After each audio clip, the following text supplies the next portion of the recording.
Hello everybody and welcome to the big summer preview Q&A session. Quanda. We asked you to send in questions and boy did you respond. We got loads in our inbox and it was good fun to read through them all. Yeah, we went through hundreds of them. We got the best ones. Yeah.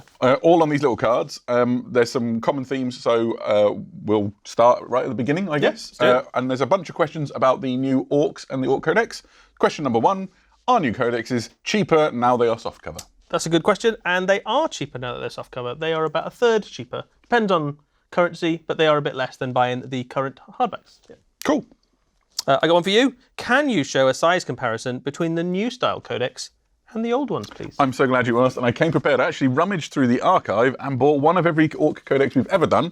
This is the new one. It comes in a slipcase, and it's Bijou. It rolls in at like 178 pages, and it's this big, which means it's this big compared to the first ever Orc Codex, which came out in 2nd edition, or the 3rd edition Codex, and so on. So thicker, but shorter. Yeah, and I think that is the thickest Orc Codex we've had, isn't it? In terms raw of page count. sheer page number, it is by a fair margin the biggest, and I would argue is the most packed with Orc lore and rules that we've really ever had. Nice. I love it. There we go. My question for you. In the summer preview, you showed off Codex Orcs and its new format with more lore and more lore sections for all the units. Will this new format be for all upcoming 11th edition codexes to the same extent? Yeah, so it's a really good question. So the Orc Codex effectively lays out the shape of what codexes will look like going forwards. Future codexes obviously don't have the same kinds of sections, but they have a similar sort of theme that they have the same deep dive into the lore and they explore the faction in a cool new way. The Space Marine Codex, for example, which is hot on the heels of the Orc one soon after, explores the way that the Space Marine chapter works from the perspective of a Space Marine fortress monastery. It goes through the little different bits of the chapter keep and the librarium and the chaplaincy and stuff like that, and you can kind of explore the lore of a Space Marine chapter through that. And other codexes will do similar things with their faction. Nice. That's pretty cool. I've got a question about hardcovers. Mm-hmm. Will this format be available for 11th edition codexes? Maybe a collector's edition could be a hardcover. Well, it's almost like I picked that one on purpose because I had seen the collector's edition for Codex Orcs. It looks exactly like this. Again, it's got a little slipcasey thing, and it is hardbound. It's got that lovely sort of green foil. It's got a sort of a fold-out thing that sort of clasps shut. Otherwise, it's the same codex, but it is beautifully presented in hardback, and that's the collector's edition. So if you do want hardback codexes in particular, they'll be available. Collector's edition codex confirmed. There we go. And now I've got to get this back on. Done. Right, perfect.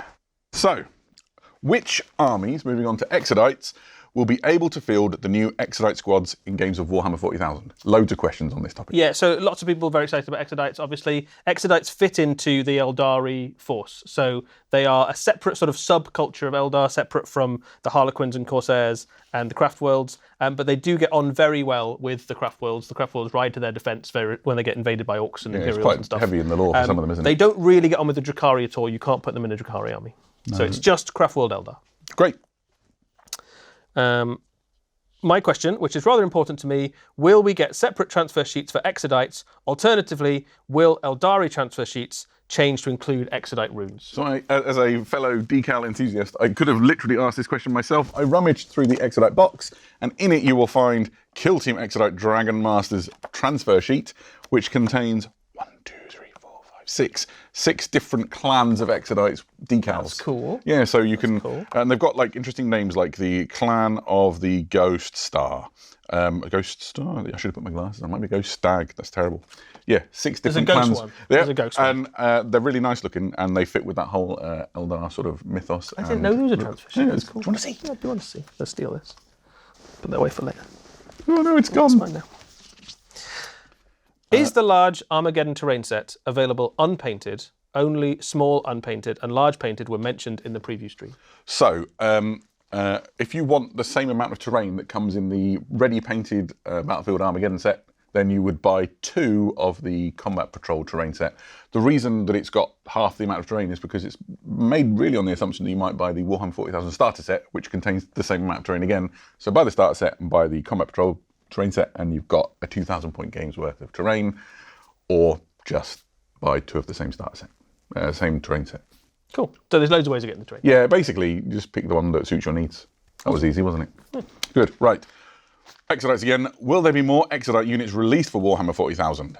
Well, the only units we know about so far are the ones in this box, but it is quite a flexible kit. So the kit can make your Dragon Knights, and it also makes the Dragon Masters, which make 3 different units effectively, which work as independent characters. So from that one set, you effectively get 4 data sheets worth of stuff to put into an Eldar army. Cool. Great. Are the Battlefield Armageddon kits, the unpainted iterations, compatible with other Sector Imperialis and Mechanicum terrain sets? Can I mix and match the walls, doors, gantries, etc.? So the Armageddon Battlefield terrain sets are designed to be fully interactive with each other, but there's not specific fittings that work across our other 40k sets. What I would say is, obviously, there's a very similar sort of design aesthetic across a lot of Imperial terrains. You know, you see the same sort of industrial shapes and motifs and things. So they work really nicely alongside each other, but you won't necessarily be able to clip them into each other. Does that make sense? Yeah, it makes total sense. Perfect. Can we get some clarification on the healing keyword? Can a character model, this was asked a bunch, can a character model that has been killed be revived by a healing mechanic or character, for example, Necron Overlord dies, can he be reanimated? Yeah, so we got loads of questions about this. Wasn't specifically a question from the preview, but since we got asked it so much, we thought we would address it. This is a topic that gets specifically addressed in the upcoming update, which is coming out in like about 10 days' time, so really close. And the specifics of healing and specifically characters and healing gets addressed and hopefully sorted out to everyone's satisfaction. Great. When the new Orc Codex releases, will Gretchen still have runt herds available as part of the unit? Yes, they will.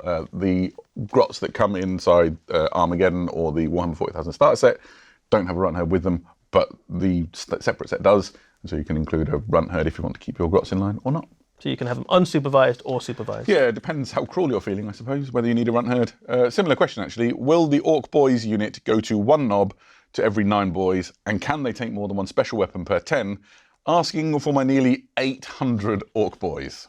So the new Orc Codex, which is obviously coming out fairly soon, has a new datasheet for boys.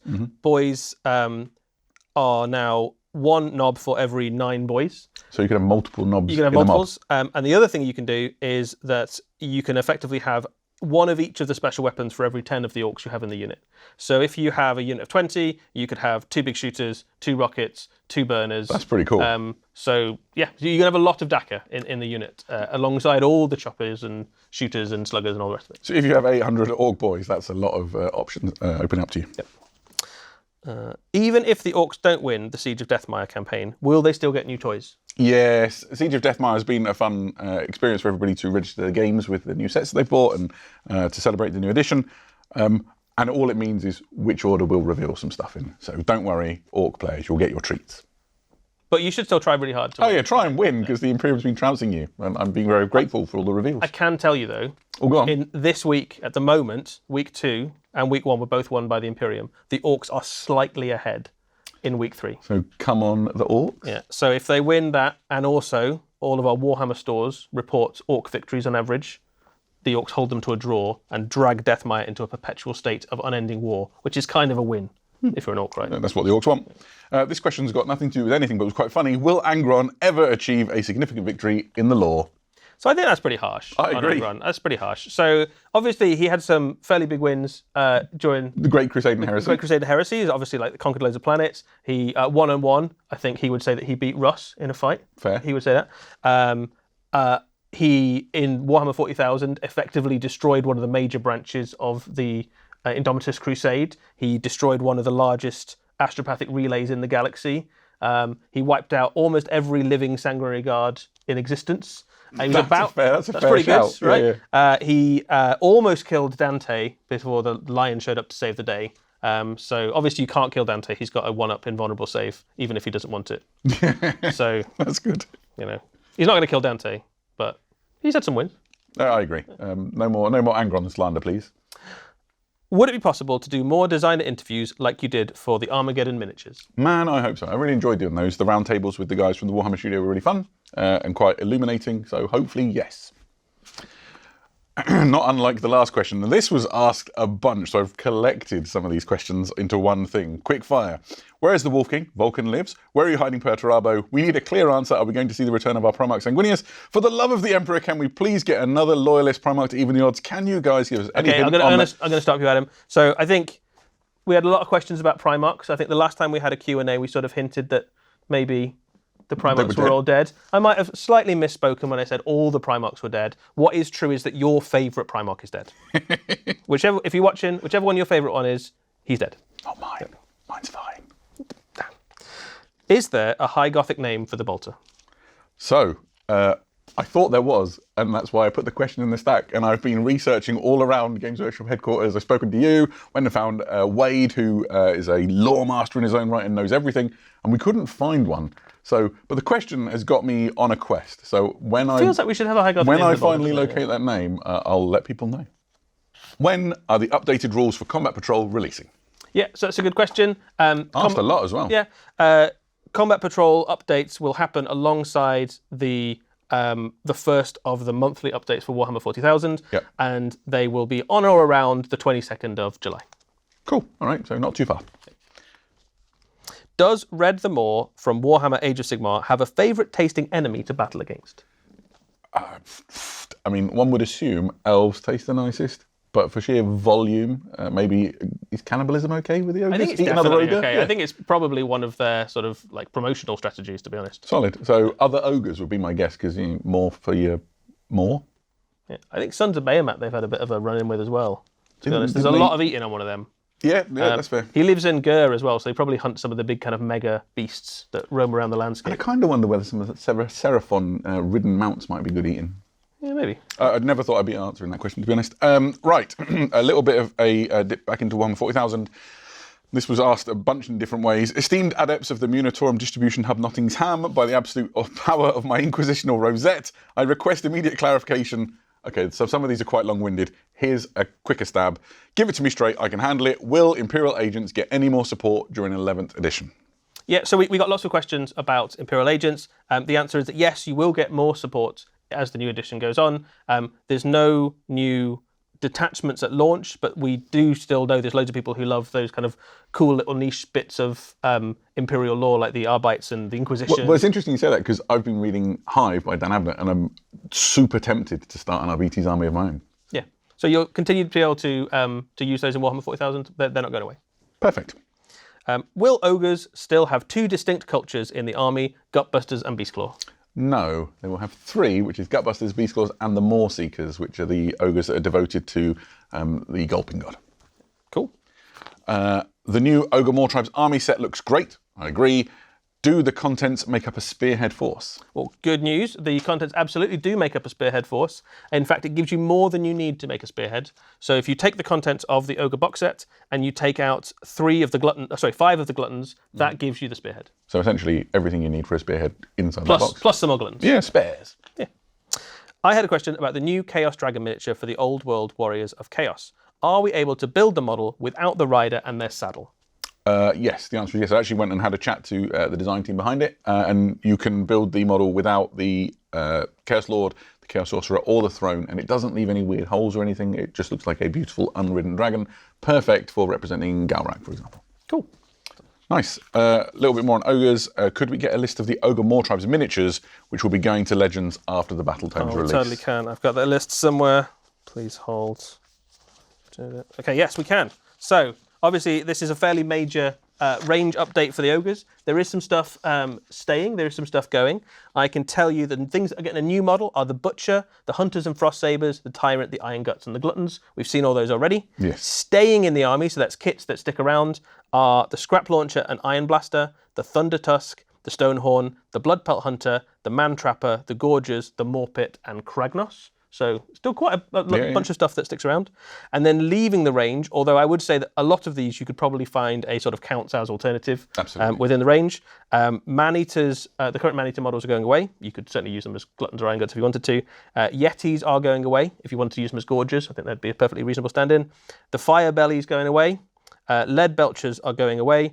but you do have that very cool new Grell Fire Fist, which is kind of like a bit like a lead belcher. Nobblers as a unit are going away, but there are still Nobblers sort of sprinkled around. Getting underfoot. Yeah, there's everywhere. still. I saw a few people worried that Nobblers were going to kind of disappear completely from the lore and from the army. You do still have a few of them. So, for example, the Man Trapper has a few little Nobbler trappers that kind of accompany him. The Scrap Launcher still has Nobblers. So they work more like the goblins and the critters that kind of hang out with the crawlers that hang out with the Sons of Bahamut, rather than a unit in their own right. And then the last two are the Great Moorpot goes away, mostly because Red now carries it around with him, and the Mournfangs go away, but that's because they're effectively replaced by Moorbeast cavalry. Moorbeast, yeah. Nice. Okay. Hopefully that answers that. A fairly sort of heavily asked question. A lot of people want to know: would it be possible to get a status update on the state of Warcry? Yeah, so we got quite a few questions about Warcry. We didn't cover Warcry in the preview. We will have some Warcry news for you quite soon. One thing we can confirm today is that there are some new Warcry rules on the way, and they will cover, amongst other things, the new Ogre Moortribes miniatures that are on their way. Great. Nice. This one is an old world question. Orion falling in Krollmore's trap and falling in battle is a momentous moment in the lore. Unfortunately, it's a bit light on details. Are there any plans to explore this event, or do you have any details you can share about it? It might be a bit messed up, but the Beastmen would 100% make a banner out of his remains, I think. I agree. So quite a few questions about the lore of the old world, which I quite enjoy because it's a thing I'm really into. This was a good example of which the first thing is that, yes, he fell into the trap, but he comes back every year, so he'll probably just come back angrier the following year. And it's a nice indicator of the things that the Old World team are doing with the lore. They're exploring places and themes and events that they've not been able to before, so quite exciting to see what else is coming. I'm really interested in more stuff on the Three Emperors, for example. Yeah. There is a sort of implication with Orion that before you, every sort of spring, a hero is sort of sacrificed to have him reborn, and that's kind of something that comes a lot through the kind of elf mythology, right? There's a cool book series on it, if you did want to read about it, from Warhammer Fantasy Times. There's a whole trilogy about Orion and how he comes back to life every summer and winter. Nice, I've not read that. So, my go. Without any confusion or room for doubt or question, will the new Custodes models be supported rules-wise for Warhammer 40,000 in 11th edition? Are they going to Legends? They're not going to Legends, they will be supported. All the new Custodes plastics will be usable in Warhammer 40,000 as themselves in Warhammer 40,000, with all the guns and all the options and all the things you'd want. Perfect. No confusion, no room for doubt. All there. Yeah. Are you going to sell pre-made Battle March box sets? Are we going to sell pre-made Battle March box sets? Yes, we announced two in the Big Summer preview, actually. So the first two are Warriors of Chaos and the Army of Grand Cathay. They are tuned to be 600-point armies. So there's information in there which shows you the upgrades and things they might have, so that the idea is you can put them straight on the table and just play a game of Battle March with them right away. And we can expect there to be more in the future. It's going to be a really good way, I think, of dipping your toe into the old world and starting playing great old world games. Sweet. While I very much appreciated the comparison of the new plastic Telemon Dreadnought to his Leviathan and Saturnine cousins, I would love to see an apples-to-apples comparison of the plastic Telemon to the currently available resin version. No problem. I've got two apples right here, as it turns out. So this is very carefully, the current resin Telemon Dreadnought, and this is the new plastic Telemon Dreadnought. Quite nerve-wracking moving them around, isn't it? As you can see, I mean, they're pretty much the same kind of size. Maybe half a centimetre bigger. Yeah, a little bit bulkier in places. The shoulder pads are a slightly different shape. The missiles are a little bit longer. You maybe get about half a centimetre higher, something like that. There you go. So you could definitely have both in an army very happily, but they are ever so slightly bigger. Nice. Can we expect the hinted at Demons of Tzeentch army list for the Horus Heresy to be similar to classic Tzeentch army lists from other games, or can we expect it? Can we expect to see some more ambiguous Ruinstorm flavour, unique unit entries, and unit upgrades? And what does it mean for my Ruinstorm demons? Right, so the way that the new Journal Tactica, which deals with Valdor helping in the burning of Prospero, introduces the Demons of Tzeentch list. That is a separate detachment that includes a whole bunch of demons, for example, a Lord of Change and Blue Horrors and so on. You can use it as a standalone thing. You can also fold it into the existing Demons of the Ruinstorm PDF army. So if you already collect one of those, it's essentially an additional detachment that you can use with those. And it doesn't replace the Demons of the Ruin Storm. So they're two separate things that you can either use together or separately. Does that make sense? Yeah. Good. Going back to Chaos Warriors, new Chaos Warriors are awesome. Any plans for weapon upgrade packs for them? Yeah, so we don't know the specifics of weapon upgrade packs yet, but they'd be a very good candidate for it. One thing we do know is that the kits will already have some cross-compatibility between, for example, the Chaos Knights and the Chaos Warriors. So if you wanted to swap line axes and spears and stuff like that between the models, you could. Yeah, so the Chaos Warriors and the Chaos Knights trade brilliantly, and who knows what the future holds. With the upcoming release of the new Titan weapons for Legions Imperialis, there are a few missing from the list, such as the warp missiles for the Reaver or the shoulder-mounted turbo laser destructors, an aggro Gatling blaster arm for the It's Warlord, nice that you get to or say the these. canopy-mounted Bellicosa volcano cannon for the Warbringer, to name just a few. Will we be seeing a second wave at a later date to complete the list of all the weapons for the God Machine? I'm sure half the reason that we make all these esoteric Titan weapons is so that you and I have to say them out loud live. They are quite fun to say. They are. I would imagine the team behind Legions Imperialis and Adeptus Titanicus love filling in all these interesting corners. I would imagine there's more coming and that you and I will find ourselves saying them live again at some point. Good question. Are the Necromunda gangs in the new box the same as the existing gangs, or are they variations? So the new Necromunda core set Yep. has an Escher gang and a Goliath gang. They are brand new kits, Yep. so they are effectively an expansion of the current gangs. You can add them onto the current gangs. The current gangs don't go away, but they give you a whole new range of characters, basically, and units you can add in. Yeah. Perfect supplement to existing gangs if you're already a Necromunda collector or a great way to start. Super pumped for Necromunda. Which gangs can we expect to see rules for in the new edition? Specifically, the Gangs of the Underhive and Gangs of the Outland books. I'm glad you asked. I prepared an answer. It involves folding out a sheet. Brace yourselves. I'm going to say these quickly. Gangs of the Underhive includes Dilak, Escher, Goliath, Orlok, Vansar, Cawdor, Palanite Enforcers, Venator gangs, Corpse Grinder cults, Palanite Justicar delegations, Hive Scum, then the Luther Pattern Excavation, Automata, the Jotun Servitor Ogrin, the Rogue Doc, Ammojack, Dome Runner, Slopper, Hive Watcher, Clan Rat, Miliosaur, and Ripperjack. Outlands includes Outcasts, Free Ogrins, Genestealer Cults, Chaos Helots, the Mouse Strain, Spire Hunters, Ironhead Squats, Ashrace Nomads, Hive Scum, Cal Jericho, and his little friend Scabs, Ozostium Aranthus, Carotid Servitor, Lady Hera, Hermiatus, Luther Pattern Excavation, Automata, Jotun, there's a lot. Jotun, Servitor, Ogrin, Rogue Doc, Ammojack, Dome Runner, Slopper, Hive Watcher, Giant Rat, Miliosaur, Ripperjack, Guildridge Hauler, and the gangs have their respective vehicles that you'd expect to see. That was a lot of stuff. Who the hell is that strapping young Goliath model we've seen in the images? Not included in the star box? Question mark, question mark, question mark. Yeah, we got a few questions about this. There is an as yet unannounced, unreleased Goliath model in a few of the pictures up on the Warhammer community site. So More info More info to follow. coming soon. Maybe there's more. Maybe he's not alone. Who knows? Great. I got a few more quick-fire Hit me. Necromunda questions for you. Some of them you've already hinted at the answers for. Are Necromunda gang vehicles being retired? No.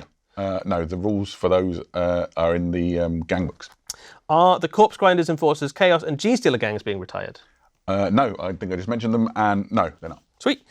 There are rumours circulating online that a lot of the deeper rules and campaign rules are being removed from this edition of Necromunda to make it more like a kill team game. Is this true? No, not at all, really. No, I think it's just fair to say they're not.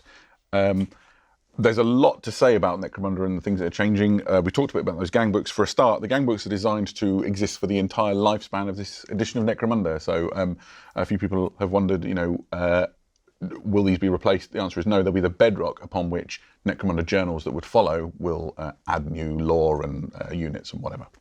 And the only gang which is essentially disappearing for a while is the Badlands Enforcers gang, and that will return in the future, actually. Cool. Will Warhammer Academy be supported with subtitles in different languages? Yes, it will. It will be supported in English, French, German, Italian, Spanish, Chinese, Japanese, and Korean. Yes, I think that's Did they get them correct. all? Yeah, Yeah. I think it's 8. English, French, Italian, German, Spanish, Chinese, Japanese, Korean. Yes. Okay. Can you give examples of how the new Necromunda will be balanced and streamlined? So, I have to be brief. But the new rules for Necromunda essentially have done a couple of things. In terms of balance, obviously the team have looked to make sure that the gangs are fun to use against each other, and that all the units have a use and an option that makes sense. In terms of streamlining, I think that's where it gets quite interesting. There's simple things like the save characteristic of the model now appears on its profile, which means that there's less brain strain when you're like looking at your gang and trying to work out what you need to roll. There's some things such as the way that range modifiers work with weapons. They don't impact your to hit roll. So your to hit roll is straight off your ballistic skill, so that speeds up the process of making your to hit rolls. But there's some concern that this sort of thing will cause like a simplification of the game, and people have enjoyed the sort of the crunch and the depth to Necromunda. That's not the case, because the range modification of weapons, for example, plays out later in the sequence, so it will affect cover saves. And then there's things like, if you've ever made an insanity test in Necromunda, if you fail, the person who's made you take the test essentially has this weird situation where they have to make you do a thing with your model which has failed its insanity test, and how mean do you be? It can cause like a stalling in the game and some unusual interactions. It's just resolved now. There's a nice table. You roll on the insanity table if you fail the test, and that's what your ganger does. So the game is every bit as deep, and I think people like to use the word crunchy, as it's ever been. The team have just poured a lot of passion and care into making it flow smoothly and seamlessly to reduce the strain on your brain when you're playing, so you can concentrate on the tactics and the fun. Sounds great. Nice. This is a random one. Hi, what do you think tastes better, Agres Earthshade or Nuln Oil? I mean, asking the big questions here. I think the real answer is don't drink your paint. That is definitely the answer. And the worst paint I've accidentally had in my mouth is undoubtedly Typhus Corrosion, because it's really bitty. Don't eat Typhus Don't Corrosion, do it. kids. Don't do it. I've got one for you. Nice. I've been wondering, since you guys updated the Black Library app, are there any plans to make a Warhammer TV app? I'd love to be able to watch Lawmasters and animations on a big screen without having to jump through the hoops. My last card is actually the answer to this question. I went and found out you can currently watch Warhammer TV in a number of ways. You've got the web browser version that you can use on your PC or Mac or whatever. You've got Apple iOS for mobile and tablet, Apple TV OS if you use Apple TV, Google Android, Google Android TV, Roku, Amazon Fire TV, and there's more TV apps on the way this year, including LG. So at that point, every TV in my house I can watch Warhammer Plus on. Awesome. There we go. That's the end of my questions. That's the end of my questions. All that remains, I guess, is to say thank you to everybody that took the time to send questions in. It really was a pleasure to read through them all. Sorry we couldn't answer all of them, but there's only so much time in the day. If you enjoyed this, let us know. Put your comments in the boxes at the bottom of things, and we'll do another one if it went down well.